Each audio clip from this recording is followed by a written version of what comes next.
కొంచెము ఇల్లు వచ్చేసి చాలా మారుమూల ప్రాంతము. సో, మాకు మెయిన్ సస్పిషన్ వచ్చేసి యానిమల్స్ మీద సస్పిషన్ ఉంది పోలీస్ వాళ్ళందరికీ గూడా.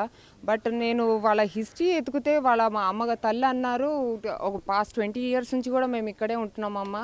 ఏం కాలేదు నాకు ఇలాంటి ఇన్సిడెంట్. నాకెప్పుడు యానిమల్స్ అనేవి ఎప్పుడు భయం చెందడం గానీ అలాంటివి ఏం జరగలేదు. రాత్రిపూట గూడా నేను ఒక్కదాన్నే ఉంటాను.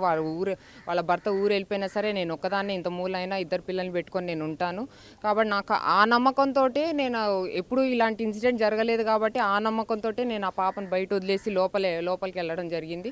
ఆ హాఫ్ అన్ అవర్‌లోనే ఈ 12:00 మిడ్ ఆఫ్టర్‌నూన్ జరిగింది ఈ ఇన్సిడెంట్ గూడా. సో, ఆ కోణంలో గూడా ఒకసారి యానిమల్స్ కోణంలో గూడా మన పోలీస్ వాళ్ళందరూ గూడా కూంబింగ్ అనేది దాదాపు 150 పోలీస్ మెన్ గూడా డిప్లాయ్ అయ్యి ఉన్నారు. మొత్తం కూంబింగ్ అంతా గూడా గాలిస్తున్నారు. సో, నేను ఆ దేవుడిని ఒకటే ప్రార్థిస్తున్నాను. ఆ పాప ఎక్కడున్నా క్షేమంగా ఉండాలా, త్వరగా దొరకాలా, తల్లిదండ్రులకు అప్పజెప్పాలని చెప్పేసి. అంటే ఈ అడవి జంతువులు గానీ, ఇలాంటివన్నీ గూడా ఉండే అవకాశం ఉందంటారు ఈ యొక్క ప్రాంతాల్లో?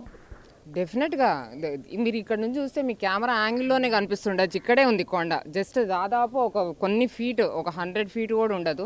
కొండ కనిపిస్తుండొచ్చు మీకు. సో, ఆ కొండ నుంచి కూడా ఫెన్స్ ఏం లేదు. కొండకు కూడా ఫెన్స్ ఏం లేదు కాబట్టి డెఫినెట్‌గా ఆ కొండ నుంచి వచ్చి కొండ చిలువలు గానీ, ఇలాంటియి వచ్చే అవకాశం అయితే డెఫినెట్‌గా ఉంది. బట్ అలాంటి భయభ్రాంతులు చెందే యానిమల్స్ వల్ల భయభ్రాంతులు చెందే ఇన్సిడెంట్ అయితే ఇప్పటివరకు జరగలేదని తల్లిదండ్రులు చెప్తున్నారు. బట్ పోలీసు వాళ్ళు కూడా కొంచెం అనుమానం వ్యక్తం చేస్తున్నారు దాని మీద కూడా. అలానే ఎవరన్నా గిట్టని వాళ్ళు ఎవరన్నా పాపని ఎత్తుకుపోయారా, కిడ్నాప్‌లో తీసుకెళ్ళిపోయారా అన్న కోణం కూడా చూస్తున్నారు పోలీసు వాళ్ళు. అంటే ఇప్పుడు 5 రోజులైంది కనీసం ఆచూకీ లభ్యం కాలేదు. అంటే కుక్క నిన్న రావడం జరిగింది. ఆ 4 రోజుల తర్వాత అది కూడా. అంటే ఏమై ఉండొచ్చండి ప్రధానంగా అంటే పోలీస్ డిపార్ట్‌మెంట్ ఇప్పటి వరకు కూడా ఎలా ఉన్నారు? సెకండ్‌ది పెంపుడు కుక్క అన్నారు. చాలా విశ్వాసం కలిగిన కుక్క అన్నారు. But ultimately it is an animal.